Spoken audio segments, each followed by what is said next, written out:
आयुष, मैं हूँ भारती इन पोर्चुगल और मेरे साथ है आज भारत इन जर्मनी। इन जनाब को वैसे इंट्रोडक्शन की कोई ज़रूरत नहीं है और यूरोप में सबसे बड़े इंडियन यूट्यूबर है। तो थैंक यू भारत अपना टाइम देने के लिए और मेरे इस छोटे से चैनल में अपनी बड़ी सी प्रेजेंस देने के लिए। तो आप थोड़ा सा बताएंगे अपने बारे में व्यूअर्स को। Sure sure Bharti. तो मेरा नाम भारत है और मैं हरियाणा से बिलोंग करता हूँ इंडिया में। तो मैं 2016 के टाइम पे जर्मनी आया था। मुझे अपनी मास्टर्स पढ़नी थी उस टाइम पे और मैंने मास्टर्स स्टार्ट करी थी अपनी स्ट्रक्चरल इंजीनियरिंग में। तो मुझे लगा ठीक है कि मतलब जो है थोड़ा मन लगेगा, इसको जो है आगे पढ़ लूंगा और हो सकता है फिर मतलब अपनी इंजीनियरिंग जॉब वगैरह स्टार्ट कर लूंगा। पर मतलब उस हिसाब से सारे का सारा प्रोग्रेशन गया नहीं। तो मैंने एक साल पढ़ाई करने के बाद देखा कि ठीक है यार, स्ट्रक्चरल इंजीनियरिंग में तो बिल्कुल मन नहीं कर रहा पढ़ने का आगे। तो मैं क्या करता हूँ, मैं चेंज करता हूँ और मैं जो है मैनेजमेंट और मार्केटिंग की साइड जाता हूँ। तो इस सारे के सारे प्रोसेस में होता क्या है कि ज़्यादातर जो बच्चे आते हैं यूरोप में पढ़ने के लिए वो आते हैं सारे इंग्लिश टॉट प्रोग्राम से। तो मेरा प्रोग्राम था जर्मन टॉट। तो मुझे तो लगा कि मतलब स्टार्टिंग से ही जो है मतलब ये थोड़ा अलग सा एक्सपीरियंस होगा, तो why not like let's just start sharing it. तो फिर मैंने जनवरी 2017 के करीब मैंने अपना यूट्यूब चैनल स्टार्ट किया था और फिर मतलब धीरे धीरे वीडियोस अपलोड करनी स्टार्ट करी और फिर मतलब काफ़ी अच्छा रिस्पॉन्स आ गया मतलब इतने सालों में। तो मुझे आप मेरे चैनल के लिए सजेस्ट करेंगे कि जैसे आपने जब स्टार्ट किया तब उतने व्यूज़ नहीं आते होंगे, उतने सब्सक्राइबर भी नहीं बढ़ते हैं इनिशियली। तो आप कैसे अपने आप को मोटिवेट करते थे उस टाइम पर? देख अभी बात मुझे सबसे बड़ी मतलब मोटिवेशन में कोई होती थी कि ठीक है इस टाइप का कंटेंट है नहीं, इस कंट्री के बारे में कंटेंट है नहीं। तो मतलब बहुत सारे बच्चे जो है अपना कुछ ना कुछ सवाल पूछते रहते थे। तो मुझे लगता था ठीक है मतलब अगर कुछ लोग भी देख रहे हैं तो मतलब it's worth to put that thing out there. क्योंकि होता क्या है बहुत बार जब हम ये सारे के सारे मिलियंस में व्यूज वगैरह देखते हैं ना, तो हम ये भूल जाते हैं कि मतलब इन सारे मिलियंस के पीछे मतलब इंडिविजुअल्स बैठे हैं जो मतलब जिन्होंने इन वीडियो को देखा है। तो अगर मतलब 100 लोग भी एक तरीके से तेरी वीडियो देख रहे हैं तो मतलब that's like very very nice. मुझे याद है मैं स्टार्टिंग में बहुत कंप्लेन करता था जब मैंने यूट्यूब स्टार्ट किया था। मैं क्या है तो मतलब व्यूज ही नहीं आ रहे, ये है वो है। तो पर एक स्टेज आती है जिसमें मतलब कोई ना कोई एक वीडियो पिकअप कर जाती है और मतलब फिर उसके बाद व्यूज वगैरह तो आ जाते हैं, मतलब यूट्यूब उसको रिकमेंड करना स्टार्ट कर देता है। पर मेन चीज ये रहती है कि मतलब जब वो मोमेंट आए जब मतलब योर चैनल एक्सप्लोड्स, तो उस टाइम के लिए ना you should have a very solid like content base कि मतलब जो सारा का सारा कंटेंट बनाया तब तक that's suppose to be very nice and I think you are doing a good job. I think like you just keep doing the same way in a good path. Um, तो अब भारत, मैं कभी कभी ना मुझे लगता है कि भरत या भारत, भारत। तो I am sorry if I pronounce wrong. Yes. But क्या क्या तुम्हें कभी ऐसा प्रॉब्लम हुआ है यूरोप में, जर्मनी में अपना नाम बताने में कि भारत? क्योंकि मैं जब बोलती हूँ तो कहते भारती भारती। नहीं नहीं अभी ना भारती तुझे मतलब अलीना से बात होगी तो उससे मतलब मेरा नाम पूछ के देखना एक बार। मतलब even Alina she can not pronounce it right. वो बोलेगी भारत या बहारात, मतलब बहुत नाम का बिल्कुल ऐसे ऐसे हो जाती है। पर ठीक है मतलब ये तो सहना पड़ता है थोड़ा थोड़ा। और यूनिवर्सिटी के टाइम पे प्रोफेसर से बोला ही जाता था और मेरा सरनेम है चौधरी, लिखा जाता है CHAUDHARY। ओह हो भाई उनकी जबान टूट जाती थी बोलते तो है चौधारी, या दैट्स मी लाइक कॉल मी। तो ठीक है मतलब दिक्कत तो होती है पर अपना जब तक मतलब कम्युनिकेशन हो सह जाए तब लेंगे। तक ठीक है।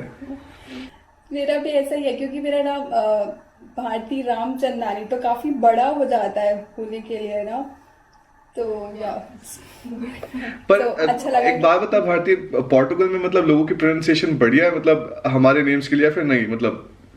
क्योंकि जर्मन्स को बोला ही जाता है उनके पास भ या ढ ड ऐसे करके चीजें उनको बोली नहीं जाती। पोर्टुगल हाँ सेम, नहीं पोर्चुगल में भी ऐसा ही है, हार्ड साउंड्स नहीं है उतने। तो नहीं, भ बोलना उनके लिए भी काफी डिफिकल्ट है, सेम ऐसा ही है ठीक है, हम दोनों की स्ट्रगल जनरली। सेम है फिर। हाँ, मुझे वही जानना था कि मेरे साथ कोई स्ट्रगल करता है और भारत से बेटर कौन बता सकता था ये वाला। यस।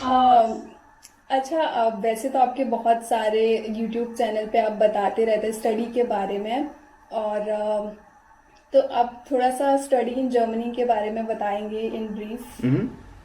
श्योर। तो भारतीय जर्मनी में जो है स्टडीज की एक बहुत खास चीज़ है कि यूनिवर्सिटी में जो कुछ भी पढ़ाई करनी होती है, बैचलर्स या मास्टर्स, तो वो जनरली फ्री होती है, तो कोई ट्यूशन फी वगैरह नहीं होती वहाँ पे। एक सेमेस्टर कंट्रीब्यूशन पे करना पड़ता है, पर सेमेस्टर कंट्रीब्यूशन होता है सिर्फ 150 से 300 यूरो के बीच में पर सेमेस्टर। तो टोटल मतलब जो स्टडी की कॉस्ट बैठती है वो बैठती है मैक्सिमम 1200 यूरो एक मास्टर्स के लिए बस। ठीक है, तो ये मतलब मेरे को काफी पॉजिटिव चीज लगती है यहाँ पे। एक फाइनेंशियल सिक्योरिटी दिखानी पड़ती है मतलब जर्मनी में आने के लिए कि मतलब यू कैन सर्वाइव योरसेल्फ, मतलब when you are staying there. तो उसके लिए जो है 861 यूरो पर मंथ के हिसाब से दिखाने पड़ते हैं ऑलरेडी एडवांस में वीजा के टाइम पे अप्लाई करते हुए। तो वो एक मेन चीज है। बाकी मतलब आइल्स वगैरह के रिक्वायरमेंट, आइल्स और टफर मतलब दोनों एक्सेप्ट करते हैं जर्मन यूनिवर्सिटीज, क्योंकि इंग्लिश टॉट प्रोग्राम्स भी काफी ज्यादा हैं। लोगों को एक बहुत बड़ा मिसकंसेप्शन रहता है कि जर्मनी में सिर्फ जर्मन टॉट प्रोग्राम होते हैं, ऐसा नहीं है। इंग्लिश में भी पढ़ाई कर सकते हैं, पर उसके लिए आइल्स चाहिए, मतलब कम से कम 6.5 का बैंड मतलब रिकमेंडेड रहता है, और 7 का हो तो मतलब और भी बढ़िया। तो मेन रिक्वायरमेंट्स ये है। और जर्मन यूनिवर्सिटीज ज्यादातर हमेशा बैचलर्स के स्कोर को देखती है कि आपका बैचलर्स का स्कोर कैसा था और उसके बाद आपका वर्क एक्सपीरियंस कैसा था। इन दोनों के बेसिस पे वो जज करते हैं कि ठीक है मतलब आपको हमारी यूनिवर्सिटी में प्लेस मिल सकते हैं, नहीं मिल सकते। पर अभी तक मतलब जितने भी बच्चों से मेरी बात हुई थी, मतलब they are happy about their decision of moving to Germany. कि ठीक है मतलब एक बार जर्मनी में पढ़ाई स्टार्ट करी, उसके बाद जॉब मिल जाती है आसानी से, और उसके बाद किसी भी और देश में जाके मतलब अगर रहना हो, काम करना हो, तो वो भी मतलब ट्रांजिशन काफी आसानी से हो जाता है।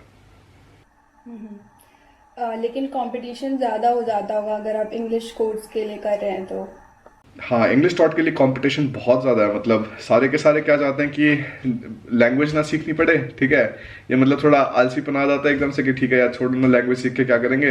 पर अब तुम्हें और मुझे पता है कि मतलब लैंग्वेज सीखना, this is very important to get integrated into the culture. नहीं तो मतलब ऐसे अपना बाहर बाहर से देखते रहो सारे के सारे टाइम, मतलब तुम 4 5 6 साल अगर किसी कंट्री में रह लो और तुम्हें वहाँ की लैंग्वेज ना आती हो, तो एक्सपीरियंसेस बहुत अलग होते हैं, क्योंकि लोगों से जो है लोगों के साथ घुलना मिलना होता भी नहीं है बिल्कुल भी। तो हाँ, मतलब किस टॉपिक पे किसी से बात कर वही रहे हैं आप? वही और मैंने पता है एक और चीज देखी है भारतीय, मतलब जर्मनी में अगर मतलब जर्मन प्रोफिशिएंटली नहीं आती तो लोग जो अपना जर्मन से अपना पता नहीं क्या ही जोक्स मारते हैं। मतलब मेरे को तो आज तक उनके जोक्स कभी समझ आए नहीं। पर होता क्या कि जब तुम्हें जोक्स समझ नहीं आ रहे होते ना, तो मतलब the other person they stop doing the effort. तो मतलब उन्हें जो है वो समझाते भी नहीं किया कि मतलब भाई समझा समझा के क्या करूंगा मतलब मैं इन जोक्स वगैरह को। तो धीरे धीरे मतलब ऐसे थोड़ा एक तरीके से इंटरेक्ट करने में थोड़ी दिक्कत होती है। पर इसलिए मैं कहता हूँ कि मतलब जितना मतलब तुम अपना मेहनत करते रहोगे अपनी साइड से, तो लैंग्वेज वगैरह सीख के मतलब चीज़ें काफ़ी आसान हो जाते हैं। चाहे कोई भी यूरोपियन कंट्री हो, पोर्टुगल में पोर्टुगीज, स्पेन में स्पेनिश, जर्मनी में जर्मन, ये लैंग्वेजेस सीख ली तो मतलब life becomes very easy. Italian में एक फ्रेज है जो मुझे अभी याद आया कि वा पियानो वा सानो वा लोंतानो। मतलब जो बंदा स्लो जाता है और चलते रहता है, अब कभी रुकता नहीं है, तो वो काफी दूर तक पहुंच जाता है। तो मतलब ये है कि मेरे को भी लगता है कि अगर आपके पास अपॉर्चुनिटीज आ रही हैं तो आप करते रहो उसको। मैंने भी अपनी लाइफ में यही फॉलो किया है, जो भी मेरे रास्ते में आया मैंने कभी एक तो रुकी नहीं मैं, और मतलब और ये भी नहीं कि बहुत फास्ट कि जल्दी जल्दी सब कुछ मिल जाए और कुछ करना ना पड़े। तो वो उससे हम लोग को नहीं मिल सकता है सक्सेस, मुझे ऐसा लगता है। नहीं नहीं बिल्कुल, मतलब मैंने अभी रिसेंटली एक वीडियो बनाई थी मतलब डेस्परेशन के ऊपर, और डेस्परेशन में ये बात करी थी मैंने कि पता है बहुत सारे लोग ऐसे होते हैं जो मतलब स्कैम्स मतलब वगैरह में फंस जाते हैं एकदम से कि मतलब ठीक है कोई अपार्टमेंट मिला, और मतलब यहाँ से इंडिया से जो है यूरोप में अपार्टमेंट ढूंढने लग रहे हैं। कोई 300 यूरो पर मंथ का अपार्टमेंट मिला, पर मतलब इट्स जस्ट फेक, क्योंकि जो है मतलब अपार्टमेंट बहुत सुंदर दिख रहा है, अपार्टमेंट इतना बढ़िया है, पर प्राइस इतना कम है, तो it is too good to be true. पर लोगों को ये समझ नहीं आती कि भाई मतलब ऐसा शॉर्टकट लेने की तुम लोग कोशिश कर रहे हो, पर मतलब that generally just like ends up in the wrong places. तो मतलब अगर कुछ भी करना है तो you have to put the effort inside. मतलब मैं लीना को बोलता हूँ हमेशा कि जिस चीज को जितना ज्यादा टाइम लगता है ऊपर जाने के लिए, उसको उतना ही ज्यादा टाइम लगता है नीचे आने में। तो मतलब जितना ज्यादा एफर्ट करके मतलब you build something up, it will stay there for a while. मतलब फिर टाइम लगता है उसको नीचे लाने में भी। थैंक यू भारत, आपने बताया स्टडी, और जब मुझे काफ़ी अच्छा लग रहा है आपसे बात करके। और मैं थोड़ा सा जानना चाहती थी, और शायद व्यूअर्स भी इंटरेस्टेड होंगे जानने के लिए, कि आपके जैसे बिजनेस सेटअप है 3 कंट्रीज में है, तो कैसे आपने बिजनेस सेटअप किया, या कितना मतलब इजी है, या क्या क्या एफर्ट्स लगे ओके ओके, आपको करने के लिए? Yes that's a good question. तो अभी मतलब मैंने स्टार्टिंग क्या करी थी, मैंने 2017 में अपना सबसे पहला बिजनेस स्टार्ट किया था, वो था जर्मनी में। अक्टूबर 2017 में मैंने अपना बिजनेस रजिस्टर किया था। बिजनेस रजिस्ट्रेशन के लिए मतलब एज अ फॉरेनर मतलब ज़्यादा डॉक्यूमेंट्स नहीं चाहिए होते, मतलब डिपेंड करता है कौन सी मतलब कंपनी खोल रहे हैं। अगर आप सिंपली एक सोल प्रोप्राइटरशिप खोल रहे हो और मतलब एक कोई प्राइवेट लिमिटेड एक कंपनी नहीं खोल रहे, तो उसके अंदर क्या होता है कि मतलब you just have to register yourself. मतलब जाना होता है वहाँ पे सिटी सेंटर पे या ऑफिस में, और मतलब वहाँ पे बताना पड़ता है कि ठीक है इस चीज़ में मैं अपना जो है बिजनेस करना चाहता हूँ, और ये मेरा एड्रेस है, ये मेरे जो है मतलब वीज़ा डिटेल्स है। और उसके बाद उस प्रोसेस में भारतीय 5 मिनट भी नहीं लगते। मतलब जो लाइफ का जो मैंने सबसे सिंपल प्रोसेस किया था ना, वो था मतलब जर्मनी में अपना बिजनेस रजिस्टर करना। लगेंगे ऐसे ही मतलब 3-4 मिनट लगेंगे। उन्होंने जो मतलब अपना ऑफिसर बैठा था, उन्होंने सारे के सारे डॉक्यूमेंट्स मतलब देखे एक बार, और उन्होंने बोला कि ठीक है मतलब like we have registered you now. तो उसके बाद क्या करना होता है कि टैक्स अथॉरिटीज के पास जाना होता है जर्मनी में, और वहां से एक टैक्स नंबर लेना होता है। तो टैक्स नंबर के साथ आप जो है किसी को इन्वॉइसेस लिख सकते हो, या फिर आप सेल्स वगैरह कर सकते हो। तो वो चीज़ मतलब काफ़ी इंपॉर्टेंट रहती है। तो जर्मनी में तो हमने ऐसे किया था। जर्मनी में मतलब प्रोसेस काफ़ी सिंपल था, पर ऐसा है कि जर्मनी में मतलब स्टार्टिंग के लिए तो बढ़िया है, जब तक मतलब लगा लो ऐसी 80-90 हज़ार यूरो मतलब कमा रहे हो, तब तक के लिए ठीक है, मतलब you get very good value out of your money. पर उसके बाद क्या होता है कि मतलब जब इनकम बहुत ज़्यादा बढ़ जाए, तो मतलब you have to start looking at different things. तो हमने उस टाइम पे क्या किया था कि 2019 में हमने फिर एक डेनमार्क में घर खरीदा। तो डेनमार्क में भी हमें बिजनेस स्टैब्लिश करना पड़ा। तो डेनमार्क का प्रोसेस मतलब थोड़ा और कॉम्प्लिकेटेड था, तो इसलिए हमने क्या किया था, हमने डायरेक्टली यहाँ पे एक लॉयर लिया, और उसको बोल के मतलब हमने यहाँ पे बिजनेस रजिस्टर किया। और फायदा क्या हुआ उसका कि मतलब अगर आप कोई बिजनेस रजिस्टर करते हो किसी और देश में, तो अगर आप उस देश के नागरिक नहीं भी हो, तो आप जनरली मतलब वहाँ पे प्रॉपर्टी काफ़ी आसानी से खरीद सकते हो। तो हमने जैसे अब जो घर खरीदा है वो हमने एज अ बिजनेस खरीदा डायरेक्टली, ताकि मतलब जो है फालतू की कोई कॉम्प्लिकेशंस वगैरह ना आए। तो एक तरीके से ये फिर मतलब हमारा सेकंड बिजनेस स्टार्ट हो गया था 2019 में। फिर उसके बाद जो है 2021 में जाके मतलब इस साल मुझे लगा कि ठीक है, मतलब जर्मनी में टैक्सेस वगैरह बहुत ज़्यादा हो गए थे, क्योंकि हमारा रेवेन्यू पिछले साल पहुंचा था मतलब 3 लाख यूरो के करीब। तो अब 3 लाख यूरो में से हमें 1,16,000 यूरो सिर्फ इनकम टैक्स में पे करने पड़ेंगे। तो ये सोच के कि मतलब यार ऑलमोस्ट आधी मतलब इनकम अगर जो है इनकम टैक्स में पे करनी पड़ रही है, तो मेरे को तो उसका कोई सेंस दिखता नहीं। अगर आप 80-90 हज़ार यूरो कमा रहे हो, या फिर मतलब 50-60 जो मतलब ज़्यादातर स्टूडेंट्स की मतलब सैलरी होती है मास्टर्स के बाद, तो ठीक है, मतलब उसमें तो आपका जो है हेल्थ इंश्योरेंस कवर्ड है। अगर आपको जो है कोई दिक्कत होगी तो स्टेट आपको सपोर्ट करेगी, वो सब कुछ काम है, बढ़िया है। पर एज अ सोल प्रोप्राइटर या फिर एज अ बिजनेस ओनर मतलब तुम्हें स्टेट से ऐसा कोई सपोर्ट नहीं मिलता।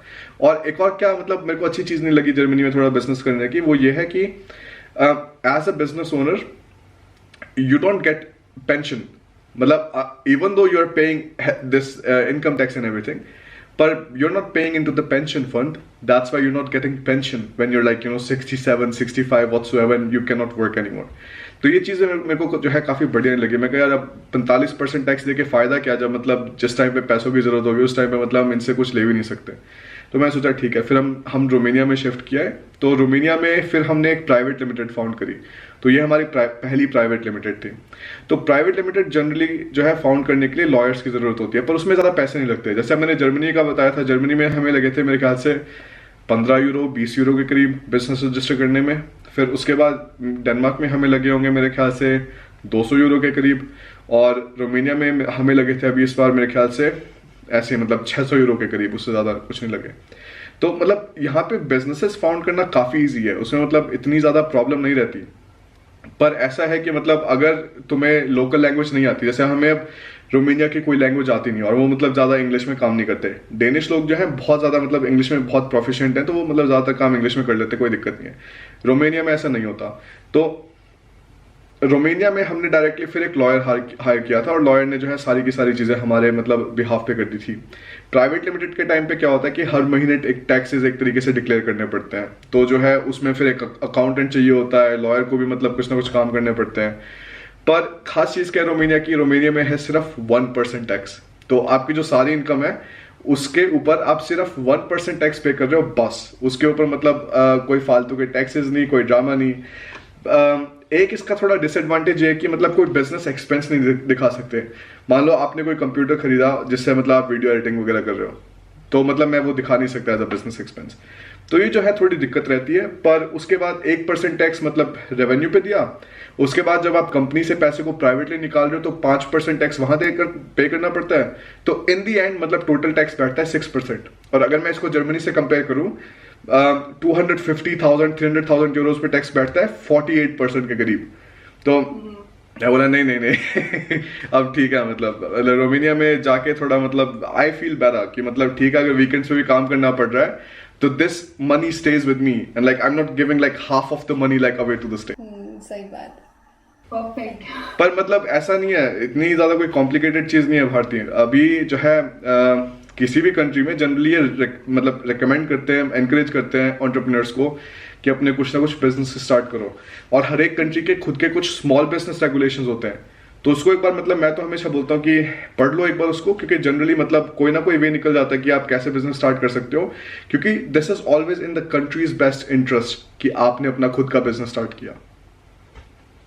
हाँ, पोर्चुगल में भी ऐसा है, काफ़ी वो स्टार्टअप को एनकरेज कर रहा है। और यहाँ पर गोल्डन वीज़ा भी से प्रोवाइड कर रहे हैं अगर कोई इन्वेस्टमेंट कर रहा है प्रॉपर्टीज़ में, या किसी को जॉब दे रहा है। अगर 10 पीपल को अगर वो जॉब दे रहे हैं यहाँ पर पोर्चुगल में, तो you can get a golden visa. और उसके लिए तुम्हें ज़रूरत भी नहीं है कि तुम पोर्चुगल में रह रहे हो या अपना टाइम स्पेंड कर रहे हो 6 मंथ 8 मंथ्स। तो काफ़ी अच्छा है। हाँ, गोल्डन वीजा का तो मैंने भी देखा था, मतलब अब 3 से 3.5 लाख का तो मेरे ख्याल से वो है। अगर रियल एस्टेट में इन्वेस्टमेंट दिखानी पड़ती है तो या तो वैसे मिलते हैं, फिर कंपनी स्टैब्लिश करनी होती है जिसमें मतलब 10 लोगों को एम्प्लॉयमेंट है। बिल्कुल।